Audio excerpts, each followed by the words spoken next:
where already tens of thousands of people have come on to join this action today. We are launching, I don't know what this... We can still hear you, sir. Okay. We are launching, you can turn it down, I don't need it. We are launching a season of nonviolent moral direct action and civil disobedience to demand 4 things by August the 6th, the 56th anniversary of the signing of the Voting Rights Act. Mr. Media Man, I either need you to stop or start.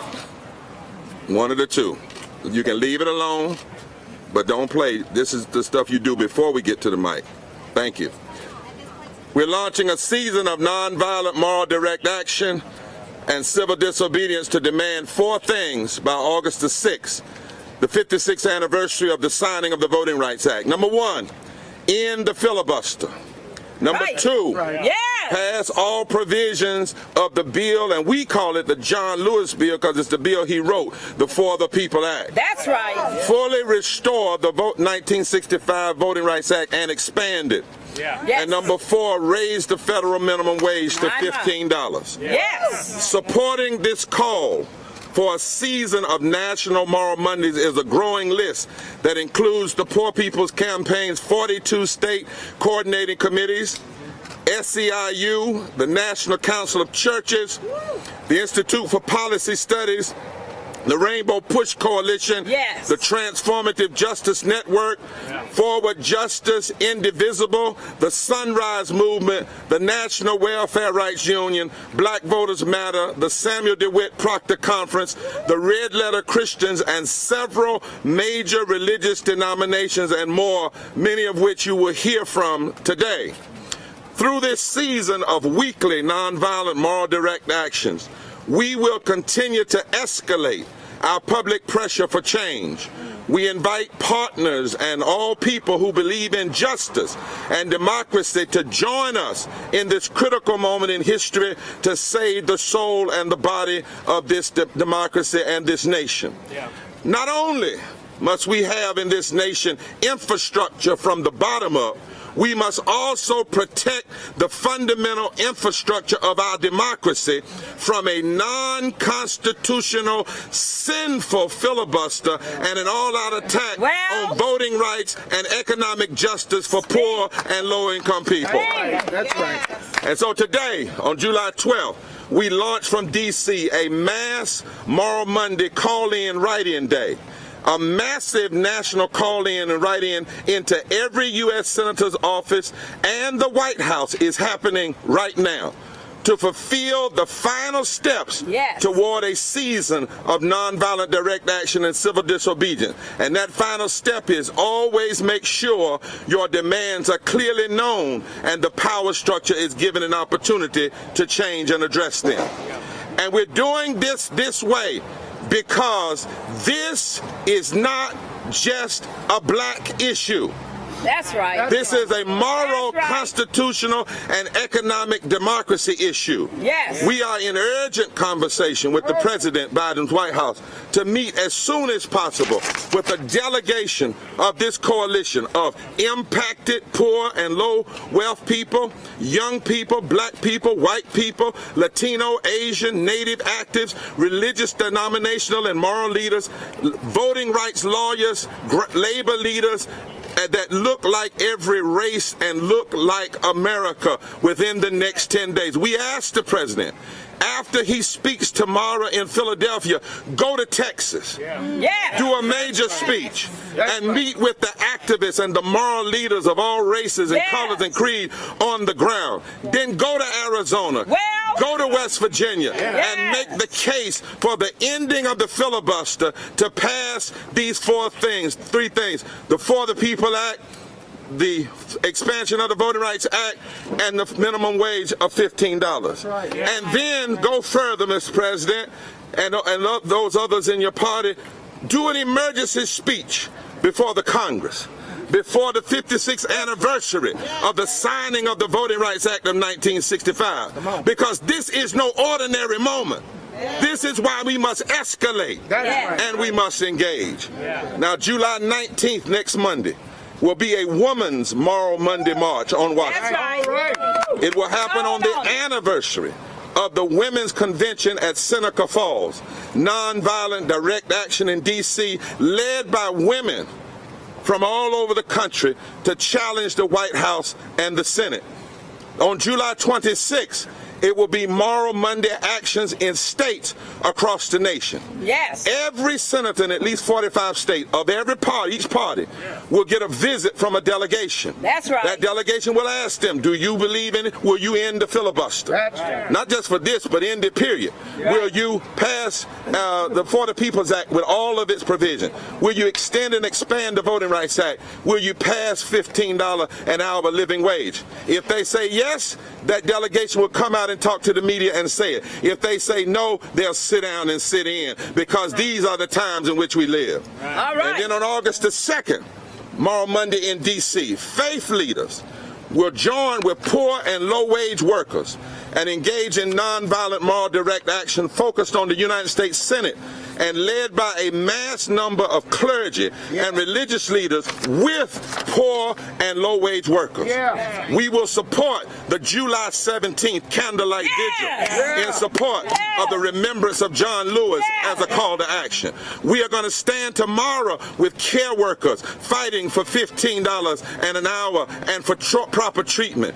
And on tomorrow, we are going to head to Texas, Austin, Texas, yes, at the invitation of the Texas PPC, Reverend Dr. Freddie Haynes and others, to join the resistance and join the movement that's going on in Texas. Yes. We are saying to the nation that moral dissent and clarity demands actions, yes, not just emails, not just backdoor meetings, not just texts, but actions. And we hope that other groups will either join this effort or launch their own. Because in this moment, we don't have to be under the same banner, but we need to be in the same battle. Yes. Our democracy is at stake.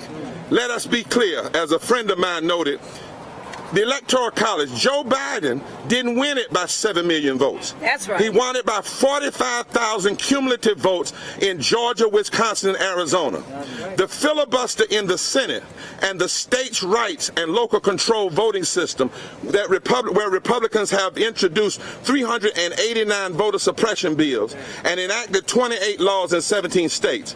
These tactics, Barbara, that we are seeing have their roots in the states' rights movement that began before the Civil War. That's right. To block white voters. Yes. From passing anti-slavery legislation. And it was maintained after slavery. The Confederates militarized it. The KKK added violence. Plessy legalized it. It was picked up and continued by Strom Thurmond and Barry Goldwater in 1964. It was continued by George Wallace. It was made a Republican Southern strategy by Kevin Phillips and Lee Atwater.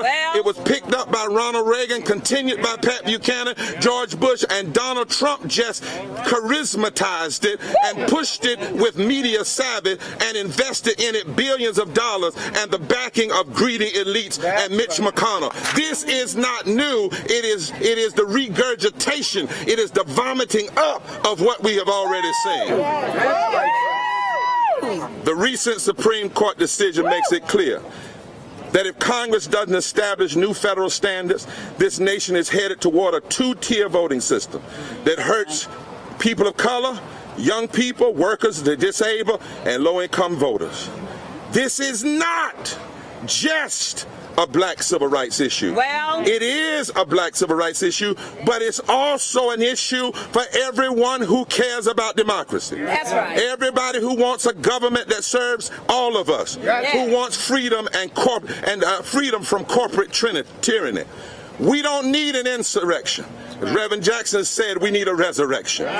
This is not a battle against Jim Crow, but modern-day James Crow Esquire, who wants to suppress the vote, suppress living wages, suppress labor rights, suppress health care, suppress climate justice, suppress immigration reform, suppress Native American justice, and hold on to trickle-down and greed economics. That's what this is. And if they are cynical enough to be together, we got to be smart enough to come together.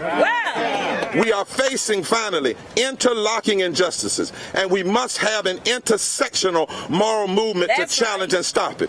What these politicians are doing and what those helping them use to filibuster, whether they're Republicans, extremists, or Democrats, when they do this, whoever they are, whatever party they're in, they are engaging in the kind of bad politics that is morally indefensible, constitutionally inconsistent, economically insane, politically insidious, and in my theological tradition, theologically sinful.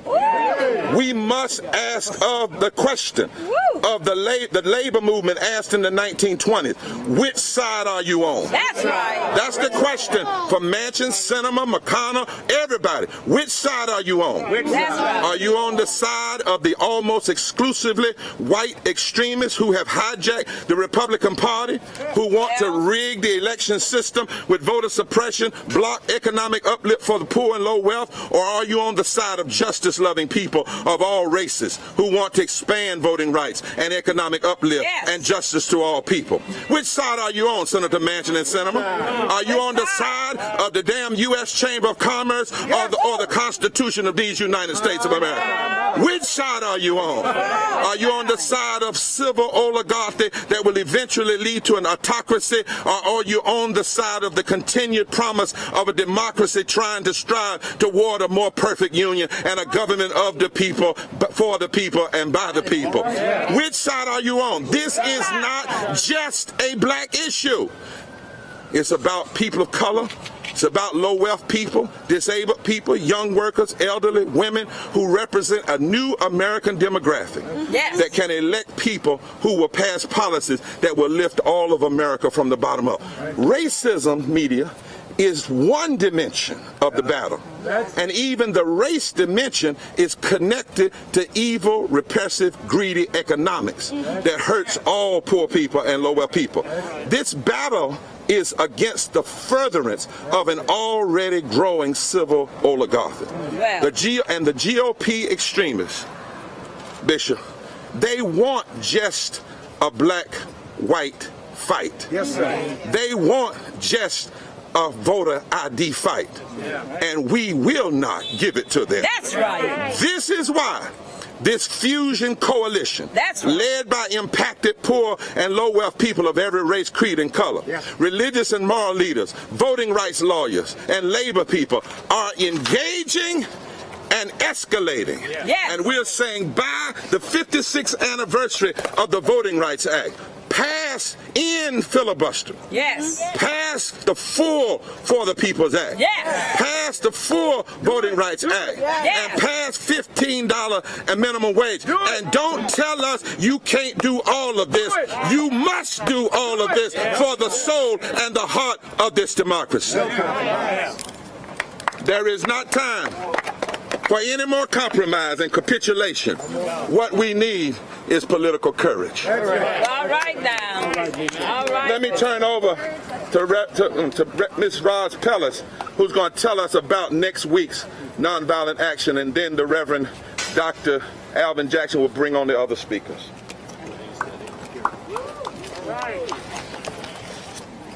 Good afternoon. This is a time for a season of moral direct action. This is necessary to preserving and ensuring the most basic rights that we have and have fought for in this country. A significant season of direct action will be the Women's Moral March on Washington on July 19th. That's right. Women will gather and call out the immoral acts of Congress. We will call for an end to the filibuster, and we will demand the full restoration and expansion of voting rights and living wages for all people. Women in this country, especially poor women, are disproportionately impacted by the filibuster that blocks the way to legislation that could and would make the lives of women all that it could be and all it could be for the country. The attacks on voting rights denies women a voice in democracy, and the attacks on poor women in terms of work. It's clear that there's a disproportionate amount of the pain and the brunt that goes to women of color, poor women, and LGBTQ women around work. Women are demanding the end to the filibuster, the restoration, expansion of voting rights, and decent wages. On July 19th, 100 women will raise these demands. The action comes on the anniversary of the Seneca Falls Convention. At that convention, 173 years ago, women demanded social justice, the right to participate in democracy, and the right to economic security. Unfortunately, today, these are still our demands. In the spirit of the Seneca Falls Convention and the concrete conditions of today, we will take to the streets with these demands. We will march on Washington. That's right. On that day, 100 women representing millions of women across this country will gather. We will make our voices heard. These women will be joined by others, men and women, who will stand and witness to the actions they did in Seneca Falls. Again, drawing on the spirit of the Convention of 1848, where 100 people signed the Declaration of Sentiments, which summed up their demands, the women taking the demands on the 19th will release our own set of demands, our demands of today. This, however, will be more than a statement. It will be a commitment to the struggle for democracy, equality, and economic justice for women and for all people. This statement and action will be a reminder to all those who stand on the wrong side of history that you will not and cannot prevail. Yes. It will declare that women joining hands with others will continue our struggle for rights.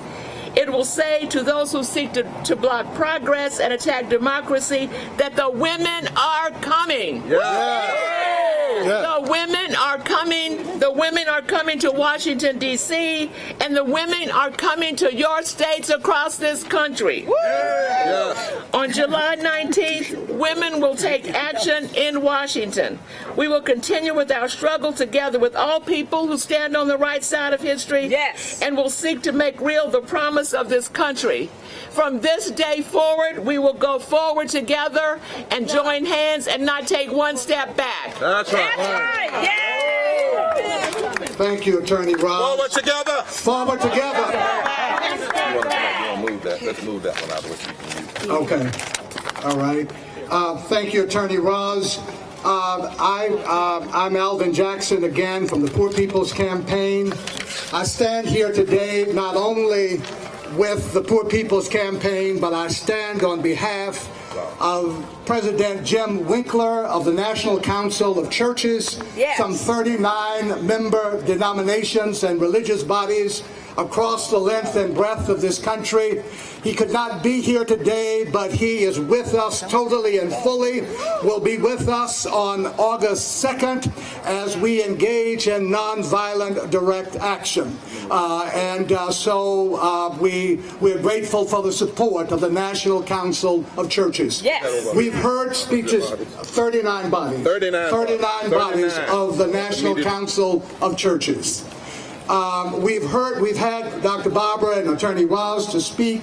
Now we have a number of folks who are going to come and make statements, 1-minute statements about who they are and why they're here, and then we'll be open for questions. Dr. Barbara will lead in that, questions from the media. First, LINNELL Fall from the Maryland Poor People's Campaign, Reverend Leo from the Poor People's Campaign, Attorney Barbara Arwine from Transformative Justice Coalition, EZRALEVIN from Indivisible, Reverend Jimmie Hawkins from the Presbyterian Church USA, Bishop TAVIS Grant from the Rainbow Push Coalition, the Reverend ABHI JANAMANCHI from the Maryland Poor People's Campaign, and Sister Jean STOKAN from the Sisters of Mary, and Phyllis Bennis from IPS. So they will come in that order and make their statements. First, LINNELL Fall, won't you come? LINNELL? There we are. We're going to have to clean that off each time, so put it in there. Put it in Which one? Okay, it's coming. Let the cleaner person stay up close. Stay up here. Stay right beside the podium. I got it. Okay, great. I got you. No, you just put it. You just go right ahead. I got you. Will it go in? It won't hold. Okay, I'll hold you. I got you. Greetings, everyone. I'm LINNELL Stokes Fall from Baltimore, Maryland, where the great late Elijah Cummings resided. I'm a proud member of the Poor People's Campaign. That's right. That's right. No one should ever go through what I experienced. I survived COVID with pneumonia. I hurt like hell. My body burns. Medicaid won't pay for the non-invasive therapy to deal with the cells attacking my body. They forced me to use the most radical, aggressive therapy that exposes my entire body. I blister, I bleed. It is horrible. I lost my job. I lost my insurance. I lost my health care. It is simply evil that health insurance is tied to a job in the richest nation in the world. So why is this happening to people like me? Teach us, sister. Teach us. Or anyone in this country. We have health care system built to violate and ignore poor people. It is violence. This is why we need a season of non-violent moral direct action now to battle this violence with non-violence. That's right. That's right. They know sick people vote less. Okay. Now let us get that on there. all right, for you. just- we want to hear all this. Okay. See well. All right, but give me that. They know that sick people won't vote less. They want us sick. That's right. Denial of health care, poverty is voter suppression. That's right. So we have to fight for voting rights now. Vote, people, vote. Yes. As they say, black people, poor people, white people, indigenous people, people who didn't get a right to vote by voting. We didn't get that right by writing letters or tweeting on Twitter. That's right. We didn't get that vote by asking politely. That's right. Hell, no one gave us the right in the first place. That's right. God gave us the right. Yeah. But folks didn't recognize our rights to vote because we just asked nicely. We fought for it in a nonviolent way that changed the world. And if that's how we gotta right the vote, then it looks like it's what we're gonna have to do to keep the right vote and keep us voting. That's right. That's right. That's why I'm joining this season of Nonviolent Moral Direct Action. We have the Senate warning today, but we're coming back next week. That's right. And we won't be asking nicely. Thank you. Yeah. Thank you. Thank you, Linnell. All right. Thank you, Linnell. The man. Reverend Leo. Reverend Leo. All right, 1 minute, please. Okay. Hi everyone, my name is Reverend Leo, and today I stand as a person, one of 140 million of the poor people in America, an indigenous descendant actively illegalized on stolen indigenous lands, and as your trans sibling. I stand before you as a faith leader in the Poor People's Campaign, a national call for moral revival. My story of 20 years of violence experienced as an undocumented person can go on for longer than the time that I have been privileged to share with you. But being here today is truly an honor as we embark on a new season for us at the campaign, a season of nonviolent, moral direct action for voting rights and economic justice. That's right. Why am I here fighting for economic justice and voting rights when I still can't vote in the country that I lived in, Teach here. pay taxes, That's right. That's yes, right. and raise my family for over 20 years? I should have the right to vote. That's right. That's right. Well, I've heard about people in the past who didn't have the right to vote, but that didn't stop them from fighting for the right to vote. That's right. I may not be able to vote, but I know poor people and my trans siblings and my undocumented siblings are just that much more in danger if we let these attacks to our democracy continue. That's right. That's right. Voting rights is one of the best anti-poverty programs. That's right. As we entered into this season, I want to say that hurt doesn't define me or you or us, in case you needed to hear that today. I am so grateful to my elders because they have modeled nonviolent action for me. Lord knows that I've known the alternative too, showing me that this is not a moment, but a movement. So on this Moral Monday, I want to invite you to join the Poor People's Campaign for what Dr. King called a nonviolent army. From where you are welcome to participate. Make those calls, roll with us, and let's move forward together. As Dr. King said, in the nonviolent army, there is room for everyone who wants to join up. Join us. Plenty room. Plenty room. Attorney Barbara R. Wine from Transformative Justice. Attorney Barbara Wine. Yes. And my co-leader. And your co-leader. There we go. That's right. There you go.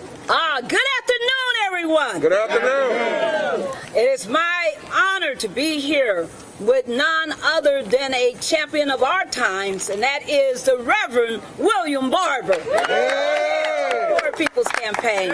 I am so blessed to work side by side with one of the most visionary men in this nation, one of the hardest working people I know, and that is Attorney Daryl D. Jones. Thank you, Barbara. Thank you so much. Thank you so much. You know, I was asked the question several times, Bishop, aren't you hot in this suit? Aren't you hot in that tie? Well, let me tell y'all, it is nothing compared to the heat that this coalition is going to bring to pass voting rights in this country. If you are in the D.C., Maryland, Virginia area on Saturday, July 17th, 8 p.m., Black Lives Matter. Be there. We'll be bringing the heat all across this country. Ladies and gentlemen, who else can bring the heat? Barbara Arnwine. Barbara, come on. That's right. Bring the heat, Barbara. Yes. All over the country, 100 candlelight vigils are being planned on Saturday, July 17th. A day that we have to lift up in honor because it is the first anniversary of the passing of Congressman John Lewis, who spent 50 years of his life fighting for voting rights. Listen, as we stand here, I am reminded that just a little bit over a year ago, as his coffin rested across the street on the steps, that Daryl Jones and I, when we got up to his casket, we knelt and we made a solemn pledge. That's right. That we would never, as long as we could breathe, we would never give up this fight for voting rights. So I want the Senate to hear us. You got a job to do. We want you to do your job. Pass the For the People Act now. Pass right now. DC statehood. Come on now. Right now.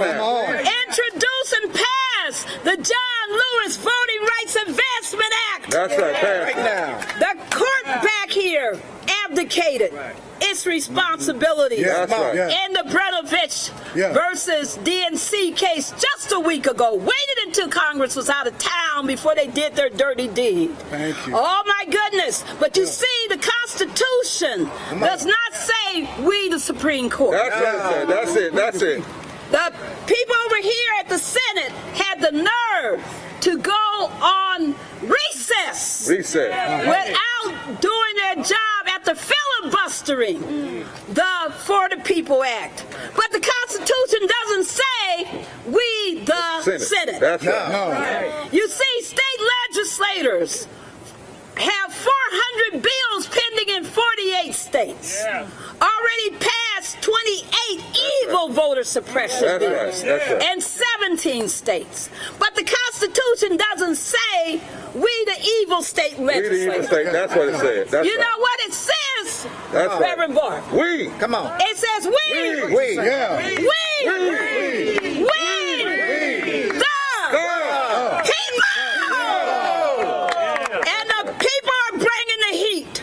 We're saying to the Senate, do your job. We're saying to the President of the United States, we want to hear some things from you tomorrow. We want to hear you say that they must get rid of this filibuster. We want to hear you say no August recess until your job is done.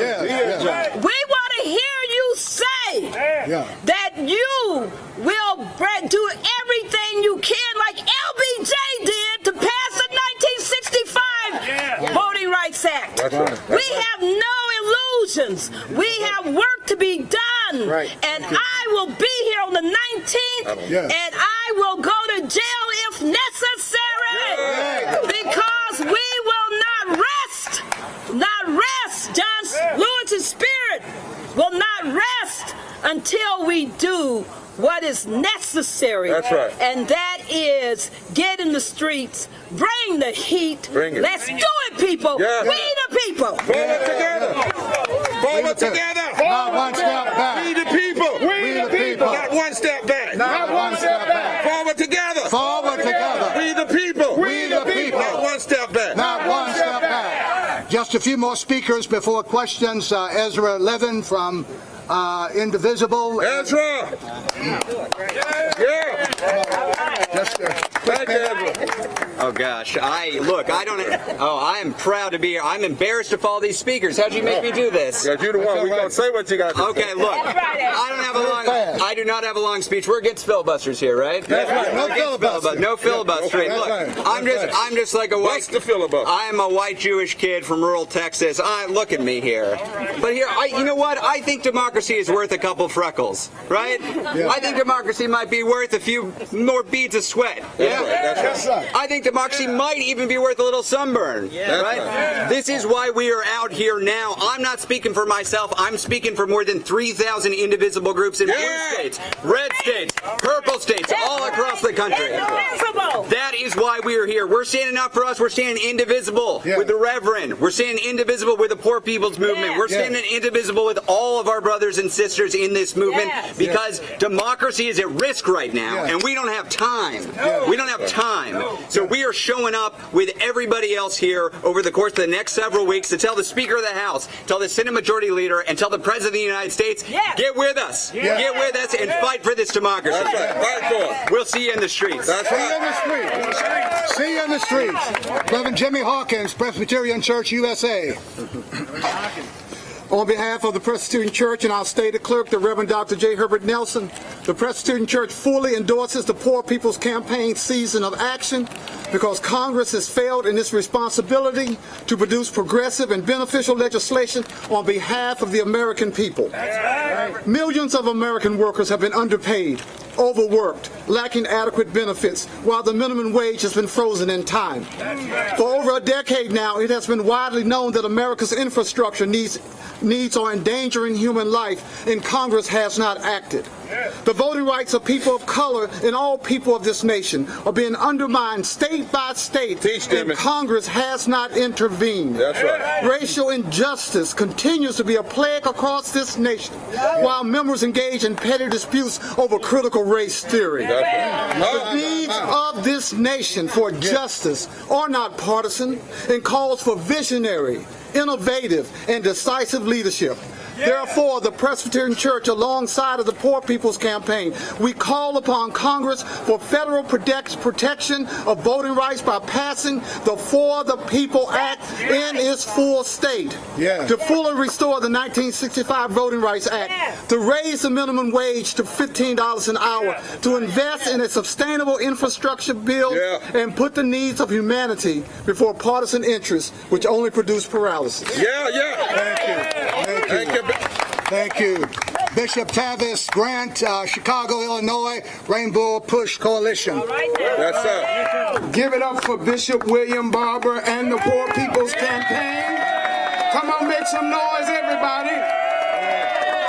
I bring you greetings on behalf of Reverend Jesse Lewis Jackson, who's our national founder and president of the Rainbow Push Coalition.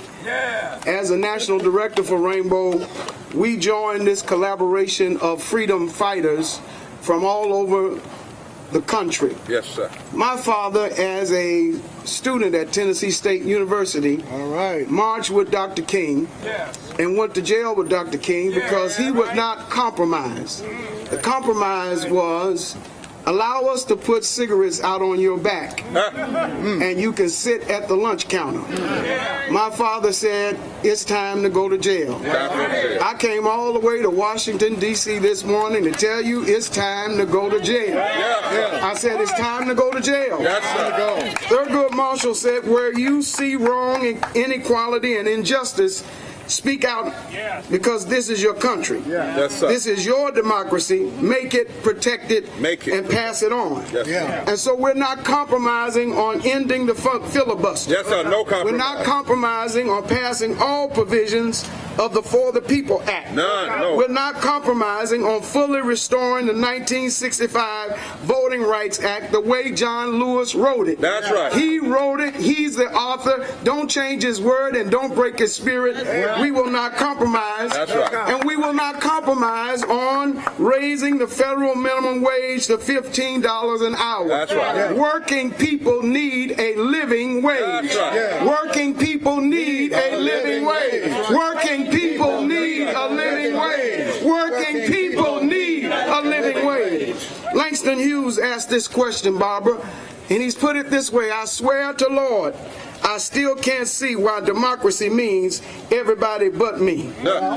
Now is the time. Yes, sir. Now is the time to rise above the insurrection and call for a moral resurrection that will revive America.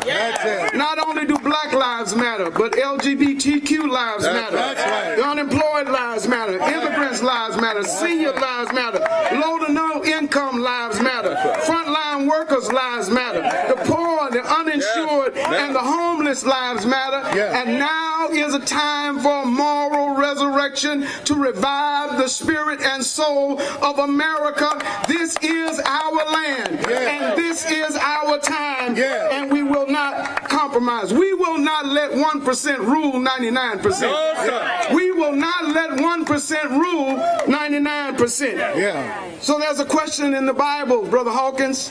Can these bones live? Yes, sir. Yes, they That's can. why we're here with Bishop Barber. That's why we're here. Can these bones live? Yes, if they have a living wage. Yes, if they have access to health care. Yes, if they have affordable housing. Yes, if they have access to capital. And yes, if we have free and fair elections. It's time to revive America. It's time for a moral resurrection, and we will not take no for an answer. Yes, sir. Yes, sir, Bishop. All right. Thank you, Bishop. Thank you. Just a couple of more speakers before we take questions. Sister Joan Stokan from Sisters of Mercy. And media, thousands of right now calling all over the country. They're on live stream. The Sisters of Mercy of the Americas, I serve on the justice team, and we stand today with the Poor People's Movement. Our sisters across the country have been working with poor and low-income communities. They're working all along the border. They were at the first march on Washington 60-some years ago, and we have been partnering with the Poor People's Campaign for these last several years. And many other religious congregations of nuns, of sisters, Catholic organizations like Pax Christi USA. So we are with you. We are our sisters are on the phones right now. They're making those calls all over. And we will be with you in the streets. And our message, political leaders, wake up. This is urgent. The time is now. Too many lives have been lost. Way too many, and way too many more are going to be lost. So we urge you, be bold. Yes. We are with you. Be bold. Be bold. Be bold. That's right. Phyllis Bennis from the Institute of Policy Studies. Thank you all. This is a moment like none other, and yet it is a moment like so many that have gone before. The day in 1965 that the Voting Rights Act was passed was 20 years to the day since the United States dropped an atomic bomb in Hiroshima, killing tens of thousands of people in one moment, and thousands more. That is something that is part of our history. And we know that when we hear these days, we'd love to have health care for all, but where's the money going to come from? We need to deal with the climate crisis, but how are we going to pay for it? Part of the reason comes back to the fact that we are spending 53 cents of every federal dollar on the military. We are going to war instead of building peace and justice. That's right. We need a new definition of justice. We need a new way to build justice in this country. And it's going to take a lot of work. It's going to take all of us in the streets. It's going to take us on the phones with our legislators. It's going to take voting, because the right to vote doesn't work by itself unless we take advantage of that right. That's right. We need an end to the filibuster. We need the right to vote and the end to voting suppression. We need to end racism in this country. We have a lot of work to do. Thank you. Thank you. A lot of work to do. A lot of work to do. Forward together. Not one step back. Not one step back. Yes. Reverend Dr. ABHI JANAMANCHI from the Maryland Poor People's Campaign will close us out, and then we'll take questions. Let me ask us just to bow our heads in prayer that somebody that had looked, they're all right, but they just got a little hot because of it. So we're just going to think about them, and we're going to close out as soon as my brother's finished. Thank you. I'm the Reverend ABHI JANAMANCHI. I serve Cedar Lane Unitarian Universalist Church in Bethesda, Maryland. And and I'm also a member of the Maryland Poor People's Campaign, a national call for moral revival. All right.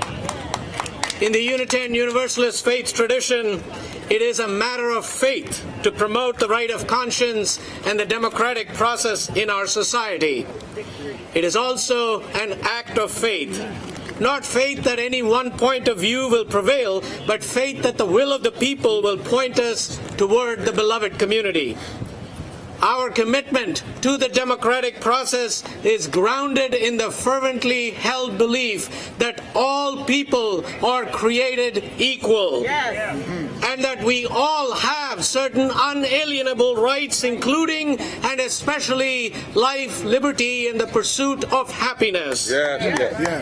We believe that every voice and every vote matters, that everyone must have a living wage, and that a vibrant, functioning democracy is one where all voices, especially black, brown, indigenous, poor, low-income, GLBTQ, and those that have been historically marginalized are heard equally, and that it depends on their full participation in deep affirmation of our interconnectedness. Yes, sir. Yes. Amen. Our principles remind us that the oppression of any community is a moral injury to us all, and it compels us to fight for and protect the broadest use of the democratic process. Friends, every single effort for progress, for civil rights, justice, and equity has been met with systemic and systematic resistance in this country and has required common people to rise up and struggle for change.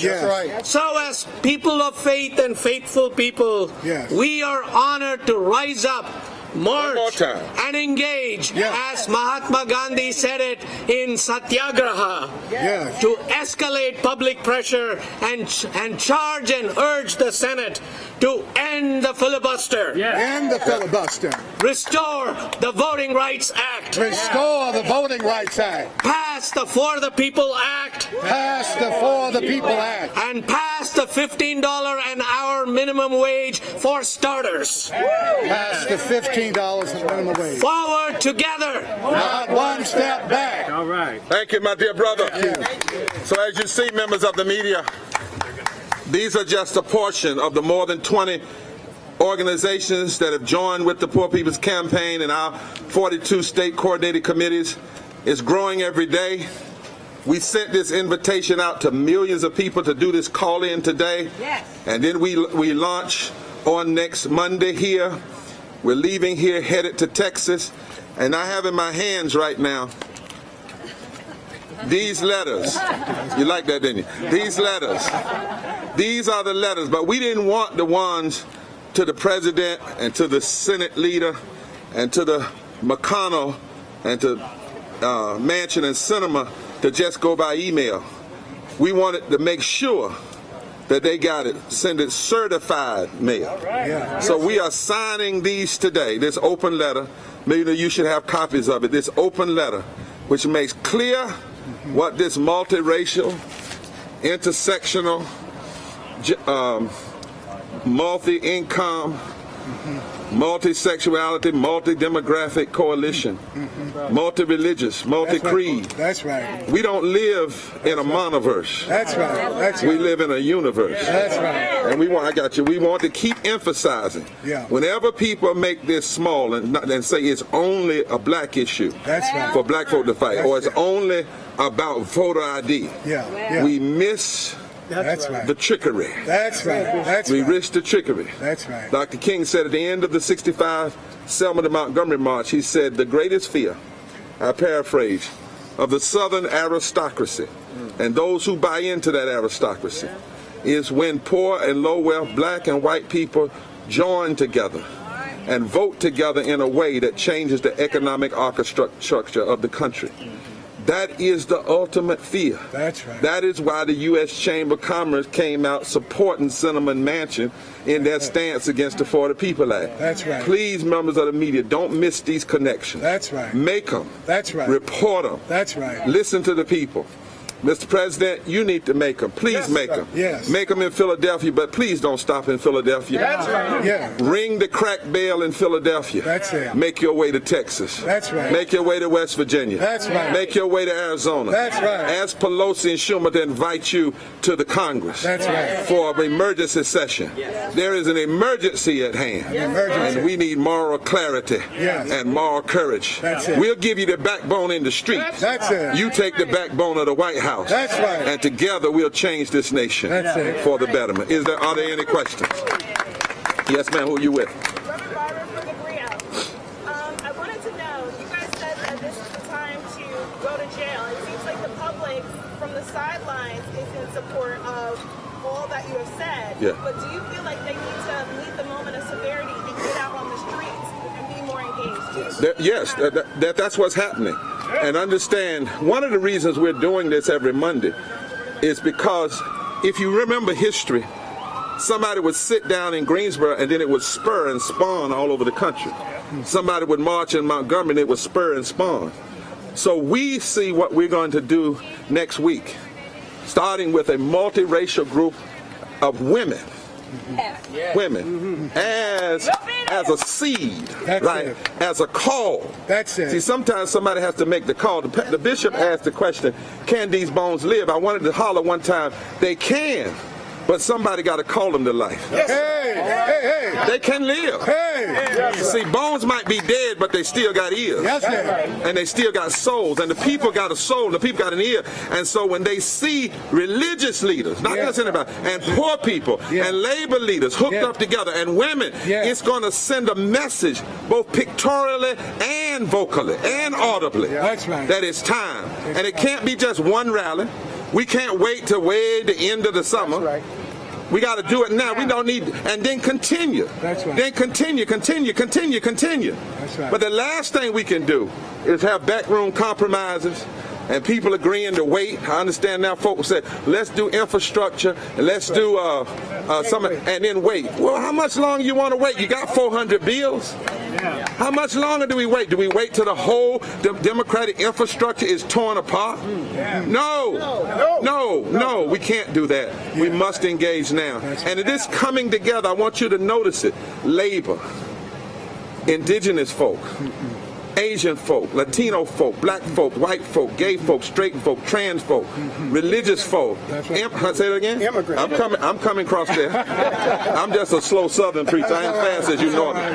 Immigrant folk. That's it. That's the coalition. That's it. The Republicans want a binary fight. That's right. They want it just to be black versus white. That's it. You don't give your adversary the fight they want. That's right. You give them the moral fight you must engage. That's it. That's good. When you guys are comparing to what happened with the insurrection, you guys are coming peacefully. Non-violently. And requesting. Yeah. Now listen, I wouldn't say peacefully. And what I mean by that is we're not coming docile. We are coming non-violently. But we're not at peace. How can you be at peace when after a pandemic, poor folk can't even get a living wage? How can you be at peace when people don't have health care? How can you get at peace when 700 people are dying a day from poverty? How can you be at peace when you see a minority group of folk running roughshod over the democracy? How can you be at peace when a few 50 senators are dragging the whole nation down and stopping the process? So we can't be at peace. Jesus said, I didn't come to bring peace. So we didn't come to bring peace, we come to bring purpose. We come to bring power, but we're not violent. That's right. Yeah, let's see if there are more questions from others. Let me take one more. Go ahead. Are you frustrated with the way that Congress is moving? It is so great to be here with everybody. My name is Reverend Dr. Liz THEOHARIS. I'm the co-chair of the Poor People's Campaign, a national call for moral revival, as also the director of the Cairo Center for Religions, Rights, and Social Justice. And we have heard a call to action today. A call to engage in nonviolent, moral, fusion direct action, a call to put ourselves out there and say, we are the ones who are going to defend this democracy. We're going to expand voting rights. We're going to make this country work for everyone, because it has been for far too long that 140 million people are living in poverty or one crisis, one healthcare crisis, one storm, one climate crisis, one job loss away from economic ruin. We are saying no. Now is the time for us to keep the pressure up. And so we are launching today and have already a season, 28 days of organizing, of mobilizing, and engaging in nonviolent direct action.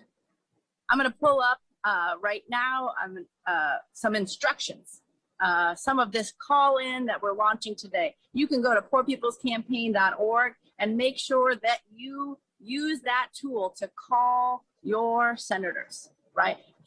Put people on notice. It does not have to be this way. We can end this filibuster. We can pass all of the provisions of the For the People Act. We can expand voting rights, and we can and need to raise the minimum wage to $15 an hour immediately. And then we can keep on fighting and winning so much more for this great nation. So please make those calls.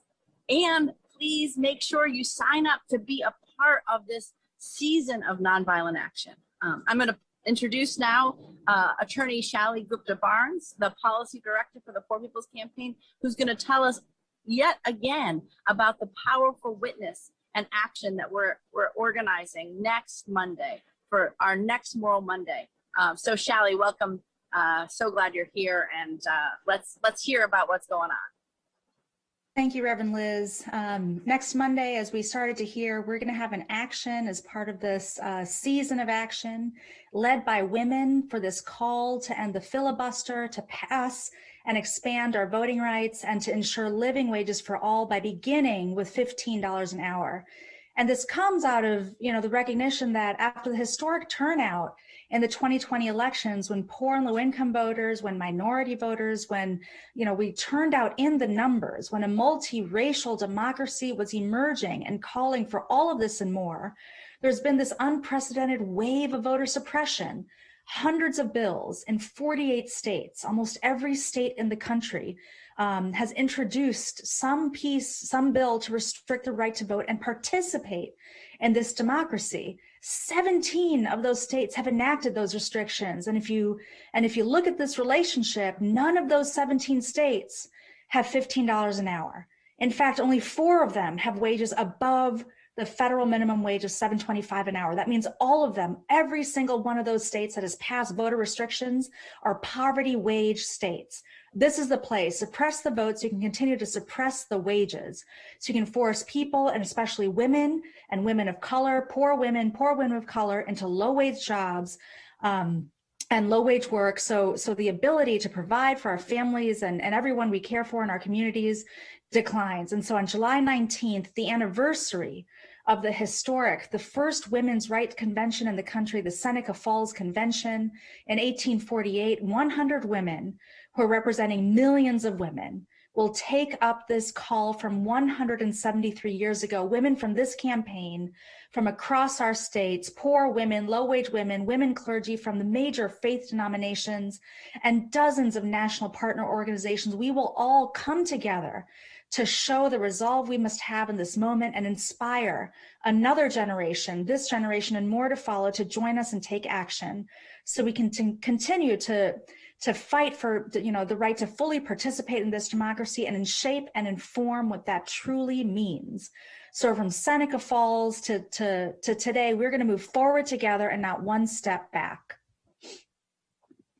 Thank you so much, SHAILLY. And now it's my honor to introduce Marion Smith out of Oklahoma, who will be a part of that Women's March, who is a leader in our Poor People's Campaign, a national call for moral revival. Marion, thanks so much for being here with us today. Thank you. It's an honor, and it's nice to see you again, Rev Liz. I'm the tri-chair of the Oklahoma one of the tri-chairs of the Oklahoma Poor People's Campaign. I'm a 62-year-old widow who moved from California to Oklahoma. I live on disability because of some genetic blood disorders, and my medications to keep me alive, even with Medicare and supplemental insurance cost me $300 a month. The cost of living goes up every year. The cost of my medications go up every year, but my income doesn't rise at the same level. This is an issue that needs to be remedied by our government immediately. I'm one of the lucky ones. I have insurance. I'm way willing to and anxious and prepared and proud to be representing Oklahoma next week in Washington, D.C. because I'm a daughter, I'm a mother. 5 of my 6 grandchildren are young ladies. Just like my parents wanted everything better for me, I want what's better for the generations to come. I've seen a decline in the opportunities, and that's not what we need. So that's not progress. Oklahomans, women and children in particular, need their voices heard by those who actually have the wherewithal to level the playing field. We're not asking for more than anyone else, but rather we're demanding equal rights, women's rights, justice rights, voting rights. Our children are watching and learning, and they're depending on us. So I look forward. Yeah. That is sure right. And Oklahoma, your state, Marianne, is one of the 17 states that have already passed these voter suppression laws. And so we see the connection between poverty, between women's issues, between immigration and voting rights. And so again, we want to remind everybody that's online with us today and anyone that's seeing this broadcast later today, please call your senators. Please put the White House on notice that we demand an end to this racist filibuster. We demand the expansion of voting rights and the full, all of the provisions passed for the People Act.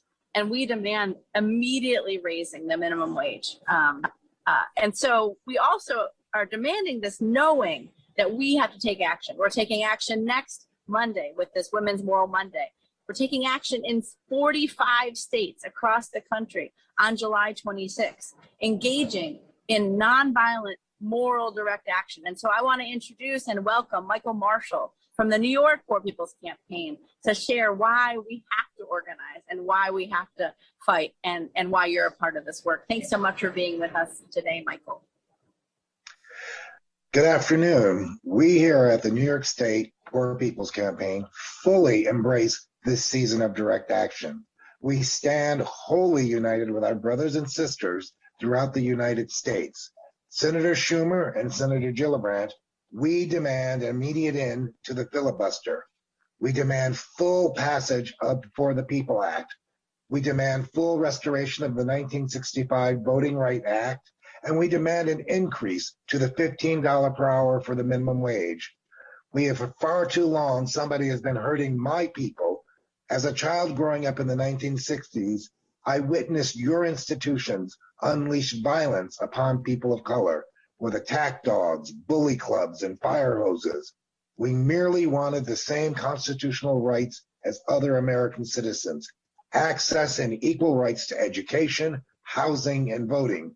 We have fought and engaged in a long, hard battle for justice within the courts of law, only to see our tenuous victories constantly under attack and stripped away in both state and courthouses throughout the country. We have engaged in civil disobedience, demanding justice from the Jim Crow laws, only to be re-victimized by an entirely new system of racial injustice perpetrated by James Crow Esquire. We have met you in the streets, across the bridges, and at the ballot box. Yet within your institutions of powers, you still deny our constitutional rights, thus trying to destroy our humanity. I have seen the struggle play out over my entire lifetime. Not only has it gone on far too long, but the tools and the impact of oppression are far worse today than they were 50 years ago. Let it be known in this season of moral direct action, We are not only elevated on the shoulders of our ancestors who have paved the path towards liberation, but in our faith, we call upon their discernment and wisdom to lead us forward. As we push on, we will not be deterred nor divided. We stand united as one. We no longer accept the false narratives of class, race, and gender wars. We are not interested in polemical discussions or passive wait and see failed approach. Together, we marshal our strengths and power to emerge as a force of reckoning. We heed our moral call with clear and concise demands. We shift the paradigms of power through critical analysis and sustainable policies as articulated in our resolution for the Third Reconstruction. Today, we demand the passage for the People Act.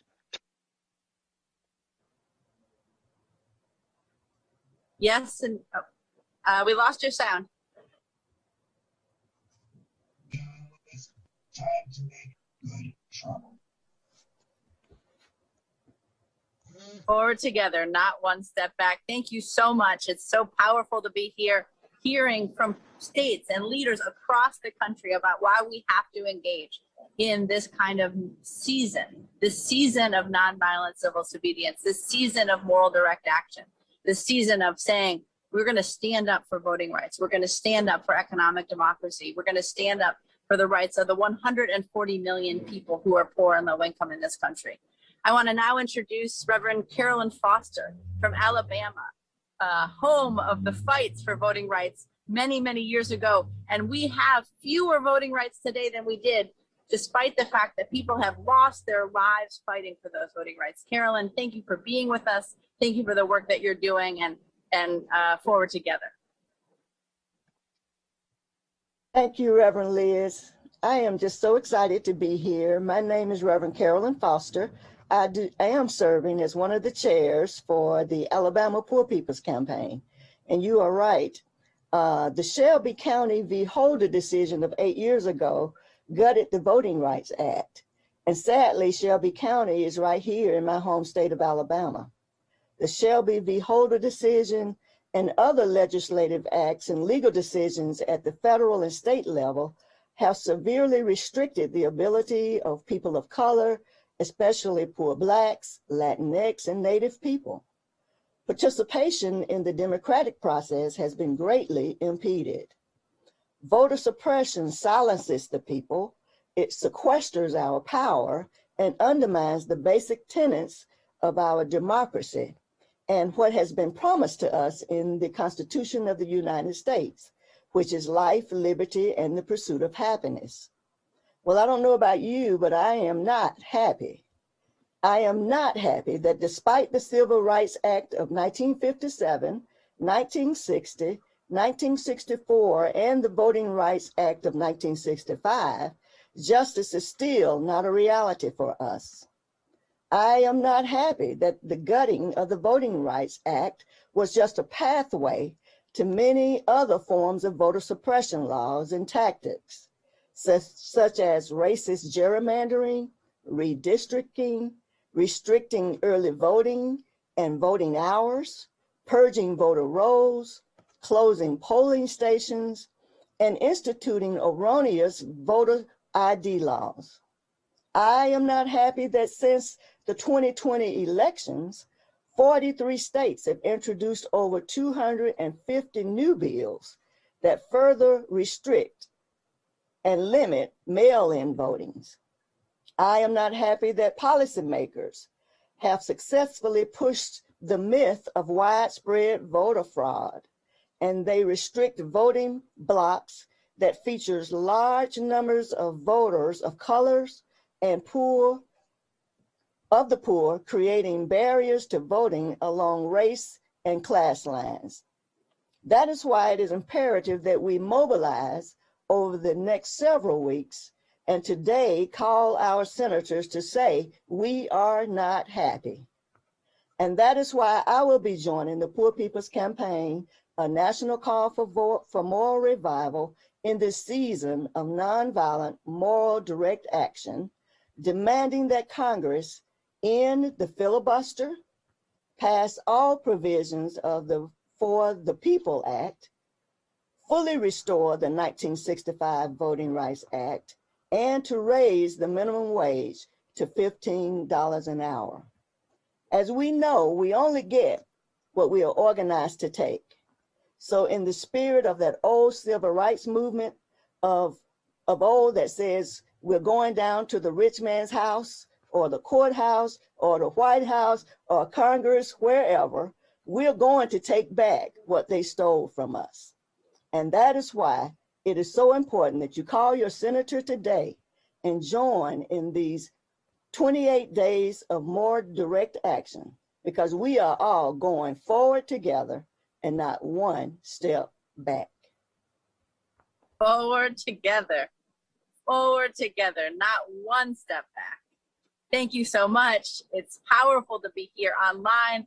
It's going to be even more powerful when we're taking action together next Monday with this Moral Mondays Women's March, the following Monday on July 26th, when 45 states across these United States take action, calling out on our senators to say, you can do this. It does not have to be this way. We can end this filibuster. We can raise wages. We can protect voting rights. We can expand them. And that will save the soul of this impoverished democracy. And then we're still getting ready to go even farther, because on August 2nd, as we approach the 56th anniversary of the passage of the Voting Rights Act, workers and religious leaders, poor people and others of conscience across the country will converge yet again on Washington, D.C. to engage in nonviolent direct action. And here to say more about that is Reverend Casimir Brown. Thank you so much for being here and for all the work you're doing organizing this powerful event. Thank you so much, Reverend Dr. THEOHARIS. Yes, on August 2nd, we are coming together. We are continuing the season of action. So we need everybody here. We need you in the streets and we need you online. August 2nd, we're organizing a massive nonviolent moral direct action. And this is going to be with clergy, with faith leaders, with religious leaders, and poor and low wage workers coming together and saying it is not about left versus right. It is about right versus wrong. And what is right is us ending this immoral filibuster. What is right is the passage of the full Voting Rights Act. What is right is the passage of the full For the People Act. What is right is to pay people $15 an hour for a minimum wage to start. These are the issues. These are the issues that we can move forward and push forward. And we know it is possible. So we need everybody here on August 2nd. Visit us on poorpeoplescampaign.org to get more information, to sign up, to call your senators, to keep the pressure, to sign the open letter. We are gathering everybody because everybody's voice counts. Everybody in, nobody out. We'll see you throughout this whole Moral Monday, and we'll also see you on August 2nd. That's right. Everybody in, nobody out. Everybody in, nobody out. I want to remind people one more time, please, please, please make these calls. We have a massive call in already. Tens of thousands of people from all kinds of organizations throughout this nation are calling your senators saying, we need to end this filibuster, saying we need to protect and expand voting rights. We need to pass all of the provisions of the For the People Act, and we need to raise the minimum wage. So we can start paying these essential workers essential wages, the things that they can afford, all the essentials of life and even more. And so you can still call in, you can engage in that action that we're doing today by going to poorpeoplescampaign.org and following the prompts and making sure that you make your voice heard, make sure that you get the word out that we the people are indeed organizing and mobilizing, and we're engaging in this season. The season that we launched today, 28 days of nonviolent direct action. One of my favorite quotes from the Reverend Dr. King from the last year of his life as he was organizing a Poor People's Campaign that we've learned a lot from today as we have a Poor People's Campaign, a national call for moral revival. is about the need to engage in nonviolent civil direct action, the need to put ourselves out there, say we can build a just society. We can have everybody in and nobody out, but it's going to take brigades of ambulance drivers. It's going to take people putting themselves out there saying, if this ends today, and we're going to make sure that it can be better.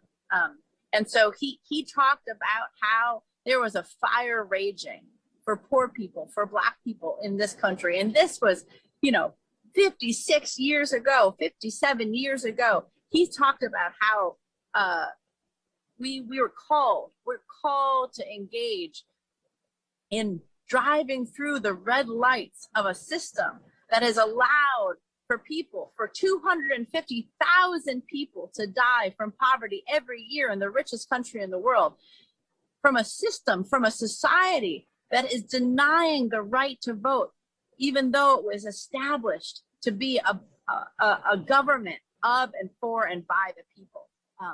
He said that we can and we must sign up brigades of ambulance drivers who are willing to drive through the red lights of the present system until the emergency is solved. Well, there is an emergency going on right now, an emergency of our democracy, an emergency amongst poor and low-income people, an emergency where wages are so low and people cannot afford the basic living expenses, where people are being ravaged by storms and climate change, and who is hurt first and worst are always poor people, people of color, and those that are marginalized by society. And so we are here taking action together, launching the season of moral fusion direct action. So please, please, please sign up, get involved, take action, be the change that you're looking to see in the world, and be a part of it with this Poor People's Campaign, a national call for moral revival. Somebody has been hurting our people. Somebody has been denying us the right to vote. Somebody has been making folks homeless, paying people low wages, denying health care. It's gone on for far too long.